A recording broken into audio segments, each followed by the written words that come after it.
sekutukan tuh namanya syirik atau musyrik. Kalau ateis itu nggak ada Tuhan. Pokoknya dalam diri seseorang Tuhan itu nggak ada. Itu namanya ateis. Nah, jadi kalau Anda mendengarkan Dadang, Anda harus mengerti makomnya. Dia itu mataul gurur, dia itu hiasan di bumi, ya. Jadi yang penting indah dan menggembirakan. Tidak usah diukur ini Mas Murni apa KW4, pokoknya yang penting Dadang menggembirakan. Ada seorang senior ateis juga, senior ateis di Jogja, namanya Pak Azadi Siregar, Bang Hadi, yang nulis Cintaku di Kampus Biru, itu juga sehari-hari selalu menunjukkan, memberi kesan kepada setiap orang bahwa dia tidak percaya Tuhan, bahwa dia bukan Muslim. Justru karena dia sangat Muslim, maka dia menyembunyikan keislamannya. Bahkan dia mengatakan di Katipiro dalam sebuah diskusi, dia mengatakan, kan Muhammad bilang kalau tangan kanan berbuat baik, tangan kiri jangan sampai tahu. Bahkan kalau sholat jangan sampai ketahuan Allah. Dia bilang gitu. Bang ojo banter-banter di obong omahmu, saya bilang gitu kan. Terus kemarin saya ketemu lagi, saya bilang, Bang, tapi bagaimana mungkin sholat terus Allah sampai nggak tahu? Allah kan maha tahu. Oh iya ya. Allah maha tahu ya, jadi setiap kali Allah, waduh tahu ini, gak jadi. Allahu Akbar, wah ketahuan, dia maha tahu gak jadi, akhirnya gak ada alasan untuk sholat. Karena dia mau ikhlas sholat, jangan sampai ketahuan. Saya sholat tuh ya sholat, titik. Jangan sampai tahu siapa-siapa, Allah pun jangan sampai tahu. Tapi karena Allah maha tahu, dia ingin Allah, waduh ketahuan gak jadi. Akhirnya gak sembahyang seumur hidup. Nah Dadang itu sejenis itu. Dadang itu pokoknya cari akal bagaimana supaya Tuhan tidak marah ketika dia tidak sholat, tidak puasa, bilang dirinya demi Tuhan saya ateis, segala macam itu kan tidak akan diterima Tuhan. Dan kamu tidak akan saya akui sebagai kafir, tidak akan saya sebagai ateis. Wong tidak logis sama sekali kamu itu. Ya sudah sana masuk surga kamu, kan gitu. Karena tidak ada alasan masukkan neraka. Apanya yang dosa apanya? Sudah miskin, kurus. Bagaimana mau memberi rizki, orang dia kemana-mana cari rizki kan gitu kan. Tadi tenang dang ya, beres dang ya. Gitu. Jadi Dadang itu hiasan hidup. Anda harus melihat dia sebagai sumber kegembiraan itu pertama. Jadi gini Mas, gini aja. Sebenarnya nanti saya akan ngomong asal kenapa kok ada judul ini. Singkat kata asal usulnya itu Kadipiro, pusatnya Ma'iyah, koordinatornya itu kasih saran. Lingkaran-lingkaran Ma'iyah di Purwokerto, di Pemalang, di Semarang, Surabaya, Jombang, Malang, Jakarta dan semuanya itu diminta untuk dua hal. Yang pertama, mengungkap kembali makna sejati dari Al-Quran mengenai jihad dan syahid. Syukur ada istilah-istilah lain, termasuk Islam itu apa, syirik itu apa, bid'ah apa, kalau bisa dielaborasi kembali karena sudah dibiaskan dan dimanipulir habis-habisan. Nah sekarang Anda tahu orang bilang Allahu Akbar untuk nembak, Allahu Akbar untuk membunuh. Dan sekarang orang juga untuk menandakan Islamnya kan setiap kali masa ada. Supaya ketok Islam gitu kan. Dan gak karu-karuan. Istri saya Mbak Fia ke Bandung, dijebak oleh temennya ternyata ikut pengajian ibu-ibu. Terus ibu-ibu tanya, loh Mbak Novia tinggal di mana? Di Jogja Bu. Subhanallah di Jogja. Bojoku bingung hubungannya Jogja karo subhanallah itu apa? Tinggal di Jogja kok subhanallah itu loh. Ki podo lah iya. Kok tinggal di Jogja kok subhanallah, itu sama dengan di TV. Ibu kok bisa di depan HI ini aslinya saya dari Magelang Pak. Luar biasa dari Magelang. Loh dari Magelang kok luar biasa gitu. Di Indonesia ini nanti saya akan ngomong udah nggak ngerti bedanya permata dengan batu. Udah nggak ngerti bedanya emas dengan kerikil. Ini kunci malam hari ini. Ya kuncinya, tapi nanti dulu. Jadi kita kembali ke subhanallah tadi. Jadi setahu saya subhanallah itu kan mengingat kesucian Allah. Maka alasannya adalah kalau kita melihat sesuatu yang kotor, kita sebut kesucian Allah, kan begitu. Ada orang korupsi, subhanallah, karena korupsi itu kotor. Kalau alhamdulillah jelaslah, ada cewek cakep, alhamdulillah, gitu kan. peres gitu. Padahal melenduk ya. Gitu. Alhamdulillah. Terus engko jadang mana cak alhamdulillahnya gitu kan. Kalau apa Ustaz? Kalau astagfirullah jelas kita menemukan yang kotor dan buruk dalam diri kita, maka kita bilang astagfirullah. Jelas, simple.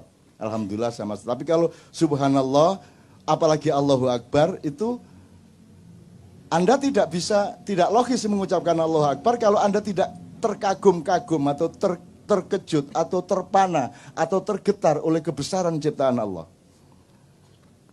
Jadi gak iso demo Allahu Akbar. Lah apa ke demo Allahu Akbar? Lah apa ora kok sebut-sebut rek Gusti Allah dari langit ngomong gitu ngene. Lah apa kok sebut-sebut iki?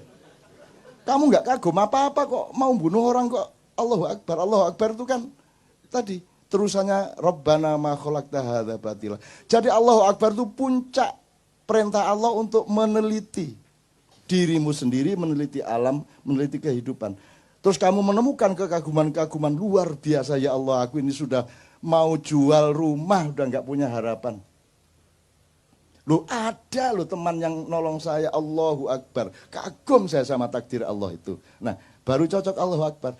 Maka kalau kamu Allahu Akbar, Allahu Akbar, Allahu Akbar, itu kamu disuruh meneliti 1 bulan, maka itikaf 1 bulan, berpuasa, mengambil jarak dari materialisme, mengambil jarak dari mainstream. Kamu selama berpuasa, akhirnya kesucian dirimu itu menemukan hal-hal yang dahsyat dari kehendak Allah dan ciptaan Allah. Maka kamu tidak sabar untuk menunggu mengucapkan Allahu Akbar gitu. Iki meneng-meneng Allahu Akbar, ono apa Allahu Akbar? Iya nono ndas melaku dewe 5 ngono iku Allahu Akbar. Apa kaki 1000 tadi ada memedi 1000 sikil 1000 melaku gathek awak itu. Utawa ana tangan ngene iki karo nyekel nyekel tekmu iki ya. Di kamar ngene iki. Dan seterusnya lah gitu ya. Tapi saya enggak akan berpanjang, tapi intinya kalau kembali ke Mbak tadi, dia kan juga memaksudkan bahwa sesungguhnya Islam itu bukan sesuatu yang tidak bisa mata mengandalkan Islam.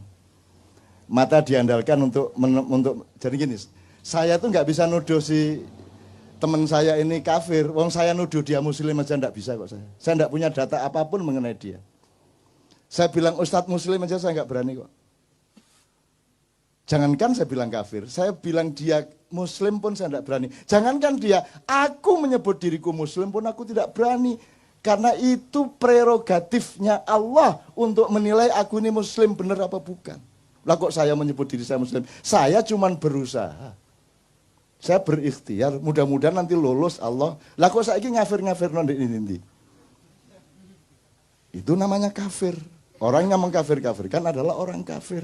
Kenapa? Karena itu haknya Allah mengkafirkan. Karena Allah yang punya data, punya informasi, punya fakta, dan bisa melihat yang zahir maupun yang batin mengenai Islam tidaknya seseorang. Maka hanya Allah yang layak mengetahui seseorang itu muslim atau tidak muslim. Kalau ada orang mengatakan kamu kafir, itu berarti dia menutupi haknya Allah. Maka dia kafir, menutupi itu kafir. Makanya bahasa Inggrisnya cover bed. Ya, itu diambil dari bahasa Arab. Kafir itu asal usulnya petani. Petani itu disebut kafir karena pekerjaannya menutupi tanah dengan tanaman. Terus diambil untuk istilah teologi. Jadi kafir adalah orang yang menutupi kebenaran Allah. Apalagi nggak hanya menutupi, tapi mengklaim haknya Allah dipakai oleh dirinya. Itu kafir mu'akkad dan mughaladah. Kira-kira ngono ya Rek ya. Jadi sekali lagi ya, makanya saya tidak pernah peduli Anda beragama apa. Anda otentik apa tidak gitu, Anda jujur apa tidak, begitu dok saya tahunya. Bagaimana saya tahu Anda muslim? Apa mergo kuplukan? Apa Anda muslim? Sekarang itu Masya Allah sudah sampai ke situ, kita ditipu selama 500 tahun sampai 700 tahun. Itu nanti kalau ada waktu baru kita omongkan yang 500 tahun, 700 tahun, meskipun tidak perlu eksplisit. Kita, saiki ono masjid, itu ono tulisan, yang belum khitan dilarang masuk masjid. Iki aku gak paham, kalau ada hukum kan harus ada prosedurnya. Harus ada perangkatnya, harus ada fasilitasnya. Terus carane ngecek uang wis sunat ta gurung ku ya apa? Masuk masjid, masuk ruangan. Buka. Akhirnya suwe-suwe pegel, sampun Pak. Gendeng ta iki wong ta iki.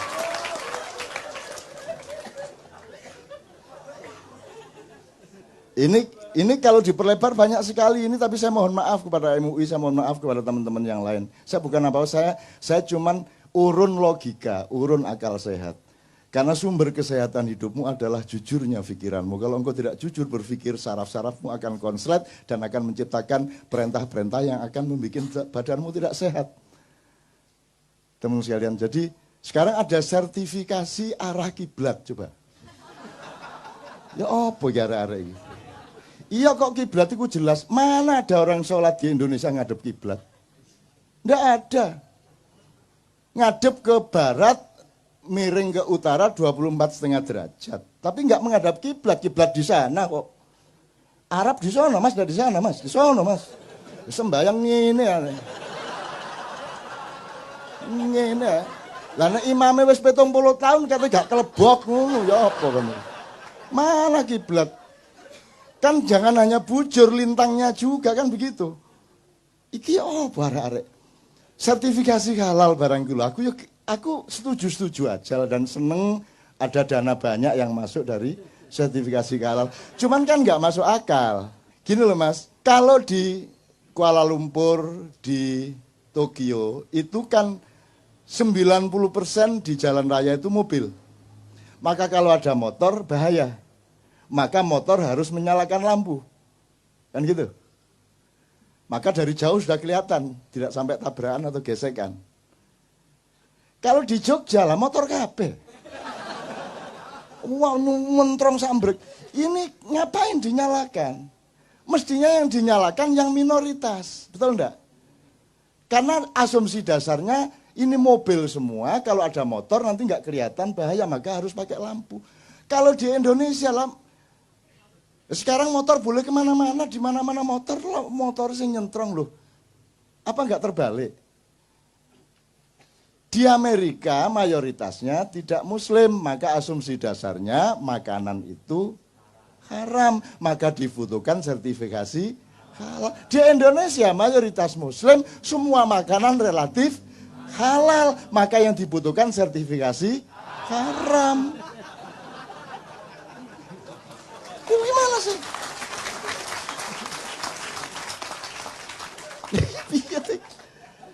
Ya tapi tidak apa-apa, wong dia ndak ngerti. Tuhan bingung, waduh gak paham. Engkau nyun sewu ketua MUI, kamu kok bikin begini? Kenapa? Kan seharusnya sertifikasi haram, kok halal? Loh ngoten ta? Mboten ngertos ya kula. Akhirnya masuk surga, wis mlebu wong gak paham kon gitu. Enak pokoknya. Jadi jadilah orang sebodoh-bodohnya orang, sehingga Anda tidak ada alasan pada dirimu untuk dimasukkan neraka. Begitu si siapa jenenge malaikat Malik mau menyeret, sebentar, apa ini kok saya dimasukkan neraka? Loh kamu dulu kan nanda tangani surat sertifikasi halal, seharusnya kan haram. Loh kok ngoten? Loh gini loh, terus Israel apa jenenge, terus malaikat Malik ngekei makalah ini loh, lihat makalahnya gini. Ini seperti motor dan mobil, halal dan haram gini. Wah ngoten ta. Wah mboten kondo bian-bian sampean. Mboten roh kula. Akhirnya wis mlebu swarga, gak masalah. Dadi tak dongakno semua mlebu swarga. Gitu loh.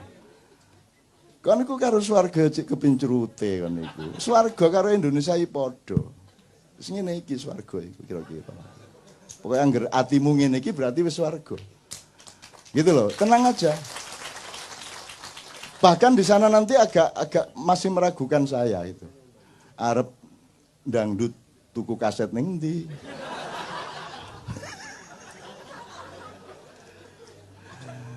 Wes nonton TV masa ono siaran TV ndek surga gitu kan. Enggak, maksud saya itu mbok fokus sama Allah aja. Kalau Anda cari surga mungkin dapat surga, tapi belum tentu dapat Allah karena Allah nanti menjebak kamu. Alah kamu lak cari surga ndak cari aku.